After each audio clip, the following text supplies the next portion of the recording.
And welcome to our final show of the semester here at TUTV. My final show ever. Last one. Of course, I'm Joe McCurdy, Aristotle Orsini. Dude, I don't know if I'm ever going to miss hearing that intro more than right now. Well, I've got good news, Joe. What's that? You can watch the show. You're right. I can. And I've got good news for you, dear viewer, singular. You too can watch the show. You're doing it right now. So proud of you. You done? Yeah. Okay, great. Well, as I said, this has been an emotional time. A quick thank you to everybody that's been here. Part of everyone's journey, and I'm looking forward. Yes, I will be watching as a TUTV alumnus for the great talent here going forward. So, Aristotle, I think we're going to throw it over to the desk. All right. Yeah. All right. We're throwing it over to the desk. Hi, desk.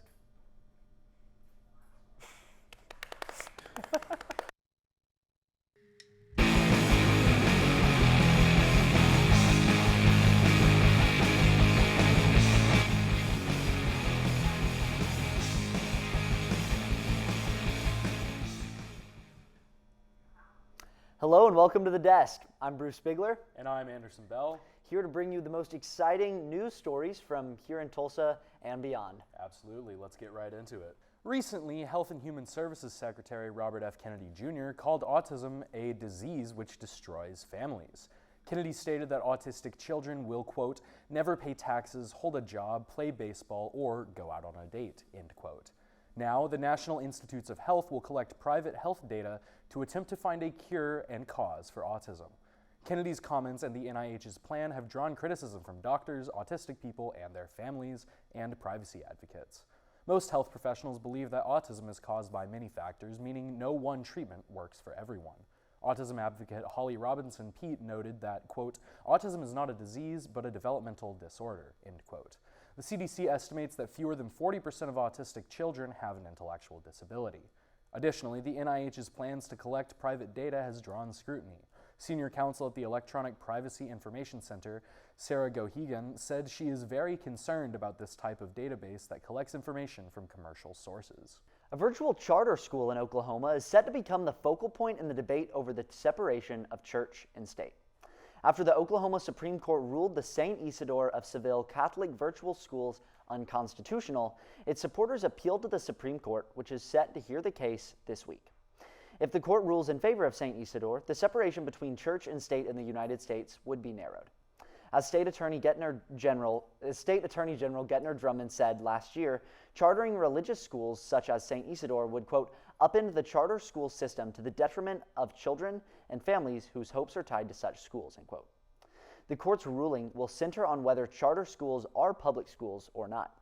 Proponents of virtual religious charter schools, such as Chancellor Michael Scaparlana, believe they can provide quality education to rural areas. However, they have not been able to receive public funding due to their religious affiliation. The Alliance Defending Freedom, a conservative Christian group with ties to Supreme Court Justice Amy Coney Barrett, believes that chartering St. Isidore would be, quote, a win for both religious freedom and school choice, end quote. Justice Barrett has recused herself from the case. Lawmakers at the state capitol are hearing a bill that would lower income taxes. Oklahoma House Bill 1200, co-authored by Tulsa State Senator Dave Rader, will come to the full Senate for a vote soon. If the bill passes, the top income bracket will see its taxes reduced from 4.75% to 4.7%. Single earners making fewer than $3,750 a month will pay no state income taxes. According to Rader, HB 1200 will save Oklahoma taxpayers some $140 a year. Because of the way income tax is structured in Oklahoma, all taxpayers would stand to benefit from the removal of the bottom three tax brackets. For many state lawmakers, the bill will make it more difficult to balance the budget in the face of upcoming projects. However, the bill is supported by Governor Kevin Stitt, whose long-term plans include zero state income taxes. Yesterday, Canadians took to the polls in a federal election with all 343 seats in the House of Commons up for grabs. Liberal Party leader Mark Carney is the favorite for Prime Minister in the election, which has been dominated by Canada's diplomatic grappling with the United States. While the opposition Conservative Party led the polls for much of the pre-campaigning period, the resignation of longtime Liberal Prime Minister Justin Trudeau gave the Liberals a boost down the stretch. Carney has seen popular support during his 2 months in office. According to polling agency Ipsos, Canadians see Carney as a much stronger opponent to Donald Trump than Pierre Poilievre, the conservative leader. Both Carney and Poilievre have responded harshly to Trump's comments that Canada should be made the 51st U.S. state. While only 15% of Canadians support joining the U.S., about a third of Canadians support annexing California, Oregon, and Washington, according to Newsweek. Well, a lot of wild stuff going on there. Wasn't sure about the popular appetite in Canada to annex the Pacific Northwest, but doesn't affect us. We're not part of the Pacific Northwest. You learn something new every day. I don't know, is there a plan to take over California and Oregon? Is that the Not the sure. books? I feel like that would be a really interesting effort, and if they think they could do it, then who knows. But anyway, lots of great stuff in the news. I've been Anderson Bell. And I'm Bruce Bigler. Thanks so much for tuning in.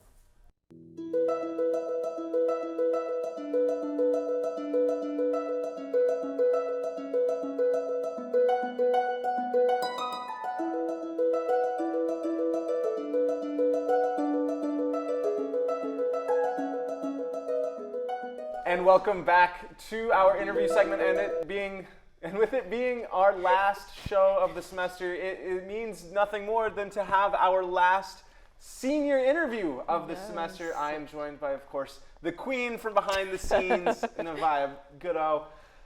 Navaeh, how'd you come to this wonderful club? Where did it all begin? So Dr. Old, she's obviously the old dean of Kendall. She was the one who pushed me to do TUTV. So my freshman year, I did an FYE interview with her. I kept just showing up to her office, all that type of stuff. And then she saw that I was interested in film. So she was like, oh, you should do TUTV. And then I went one time and then I never went back. And then she would keep asking me, oh, have you been to TUTV? And I'm like, no. So my junior year of last year, so spring of last year, I went and I just been consistent, and so here we are. Talk about that peer pressure. How does that work out? Now that you're here, you get the 2 years that you missed? Yeah. Yeah. So walk me through in your short time here at TUTV, what roles you put on yourself? Mainly I am doing behind the scenes work, so obviously camera, and then I've gotten experience in the booth by doing video too and teleprompter. Yeah. What's your favorite thing about those roles? What drew you to do those roles? Honestly, my main thing I like doing is camera. So I'm a film major, an ACE management major, so I want to do cinematography and that type of stuff. So just getting that type of experience, it really helps. Yeah. And I know that you've been our live stream coordinator for the past couple of semesters. What's been your favorite live stream that we've done? Honestly, this past live stream, which was the 2000s nostalgia type live stream, that was my favorite because just seeing everybody come together and just bond over 2000s memories and just their childhood, making it come to fruition. It was really nice. Any live streams that you didn't like, that you weren't a fan of? The election, because that was because it was stressful. It was very smooth. We are we've always got one 4 years, and it just happened to be that one because we missed we have the midterms, so we've always got a little politics in there, but that live stream, that was one for the ages. Yeah, and sure. That was my first live stream I've ever done as live stream coordinator. That's right. So oh no, it was a lot of pressure. You throw it right into the sharks right there. Well, do you have any favorite memories through your time here? Anything that sticks out to you? Because obviously you're not in front of the camera at pretty much at all. Is this your first time on camera? Yes, first time on camera. Oh my so goodness. This is welcome kind of to the weird. world. Yeah, thank you. But yeah, any interesting memories as the camera person? I'd say the minute to win it, just filming that, it was so chaotic and it was just very funny. So. Yeah. And as you take your next steps, what about TUTV has helped you going forward? Like I said earlier, being camera operator, just having that experience of being behind the scenes and just kind of knowing what I would like to do, kind of sort of, yeah. What is it that you would like to do? Oh, I would like to do cinematography, editing, just behind the scenes production in the film industry. So. Well, to leave us off, what is your message as somebody who came to TU, was told to do TUTV and then kind of stepped aside, but now that you've been in the program for the last 2 years, what would you say to anybody who's thinking about doing TUTV, as someone who obviously doesn't want to be on camera but can still find their niche in this program? What would you say to them? Yeah, I'd say just do it. Just come in, get experience, and just do it, That's all I can really say. Just get involved. Don't be afraid to just, come in and make yourself feel comfortable and be at home. So, yeah. Well, Navaeh, with that, it has been an amazing past couple of years working with you, and good luck on your next adventures. Thank you. I Good feel luck like to we you are as all, well. all in that same boat right now, Yeah. right? Well, with that, we will throw you over to entertainment. Excuse me. But thank you, Navaeh, of course. Of course.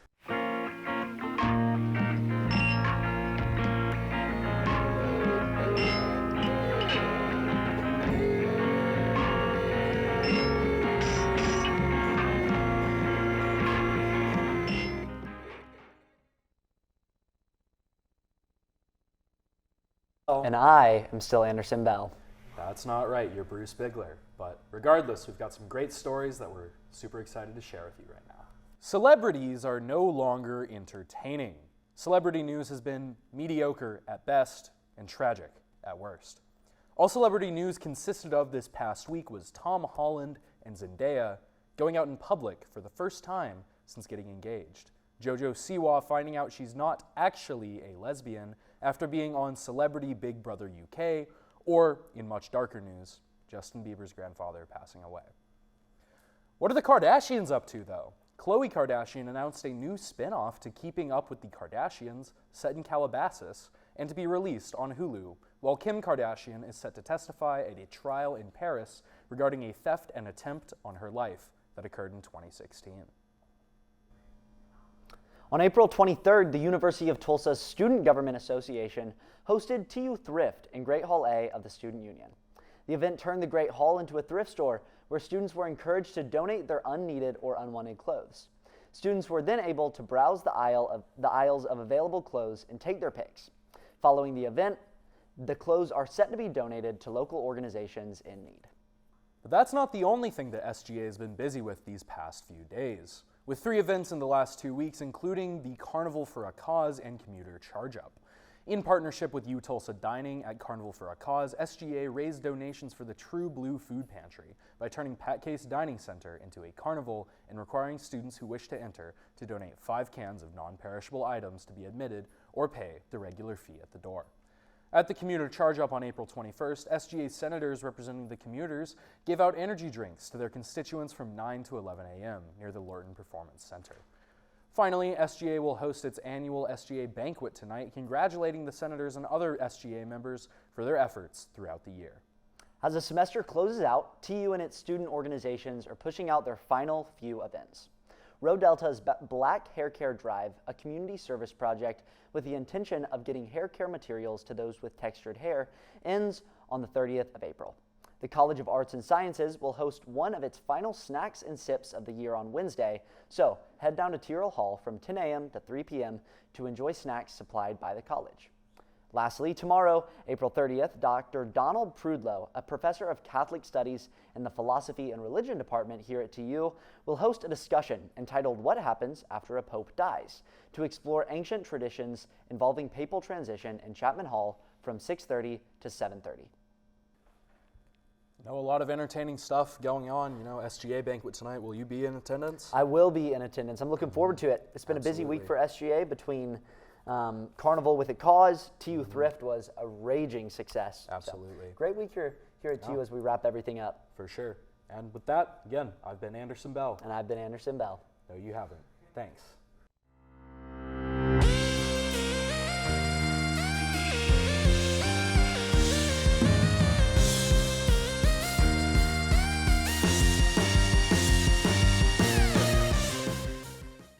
And welcome back to sports. I'm Joe McCurdy. And I'm Bruce McCurdy. And we've got some exciting, of course, end of the year news, because what sports at the end of the year aren't exciting? So let's get right into it. Even as the spring showcase was canceled due to weather, Tre Lamb's off-season overhaul continues. As reported by the Tulsa World, On Sunday, Lamb's first victory as head coach is the restoration of a positive spirit within the University of Tulsa's football program and includes inroads being made into local talent pipelines across the Tulsa metro area. Lamb appears relentlessly upbeat and intensely confident, ensuring that the negative energy and misery that plagued Tulsa's football does not return for the 2025 season. The World also reports that Lamb has given access to competitive NIL resources, allowing him to make Tulsa a more attractive option for high-level players. Fans are hopeful that Lamb will deliver on his promises and make the future of Tulsa football just that much brighter. The Tulsa rowing team wrapped up its regular season this weekend, closing things out at the Lake Wheeler Invitational in Raleigh, North Carolina. The Golden Hurricane competed in a tough 18-team field over 2 days at Lake Stevens, matching up against some of the top programs in the country. Tulsa and Kansas were the only Big 12 schools in the regatta, and the Golden Hurricane got the better of their conference opponent, beating the Jayhawks in 3 of their 4 matchups. Tulsa's 1v8 boat turned in the team's top performance with junior Bree Gaffroer at the helm. The top crew claimed runner-up finishes in the first and third rounds and took third in round 2. Their best showing came in Saturday's final race, clocking a blistering time of 6:31, 2 seconds behind number 24 ranked North Carolina. Overall, the weekend was a strong showing for TU as they now turn their attention to the Big 12 championship coming up on May 18th.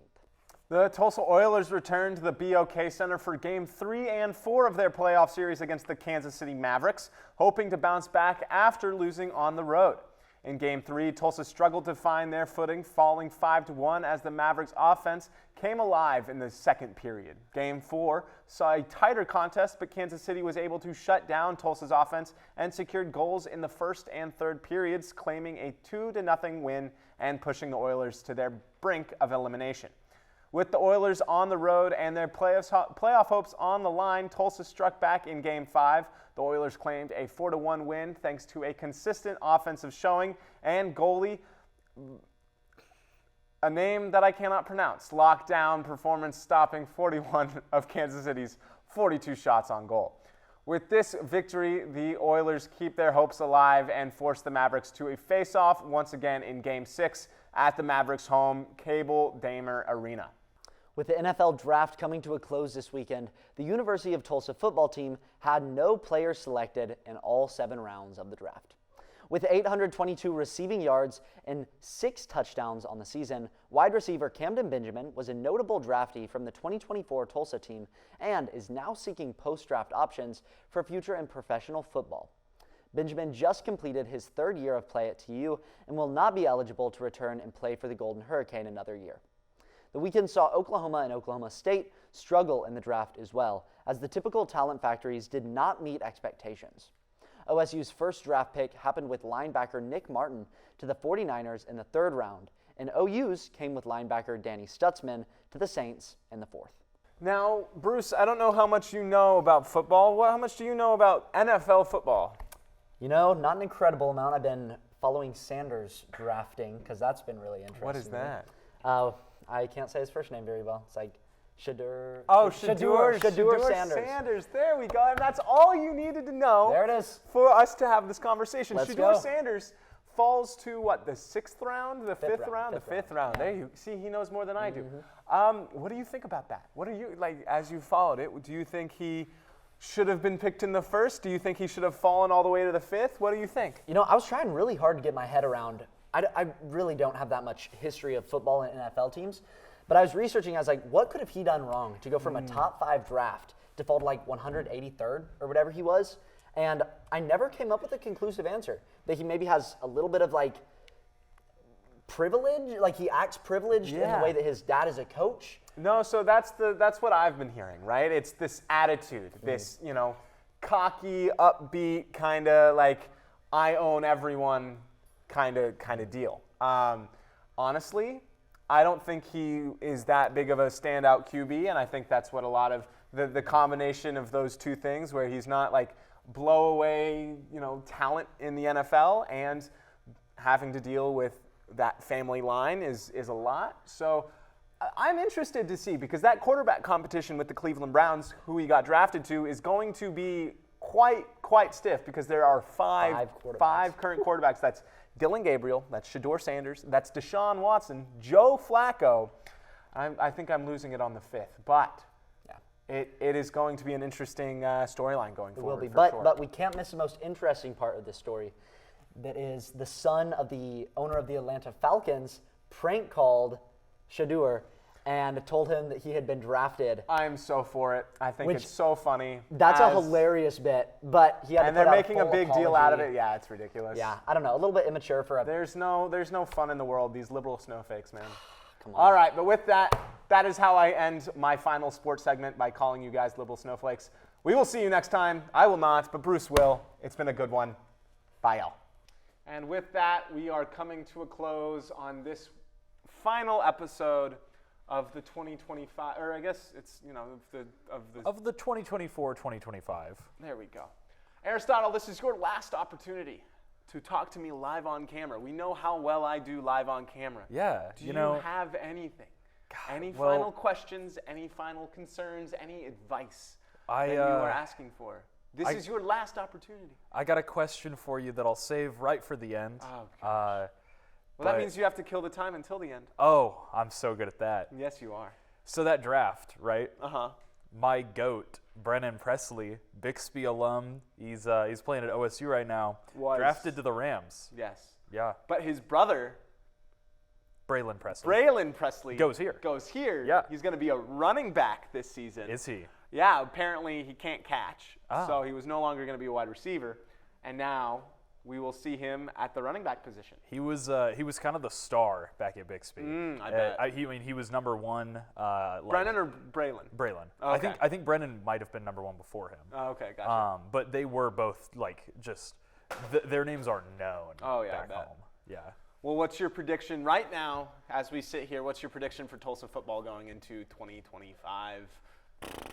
Really? Bad. Do we get a number?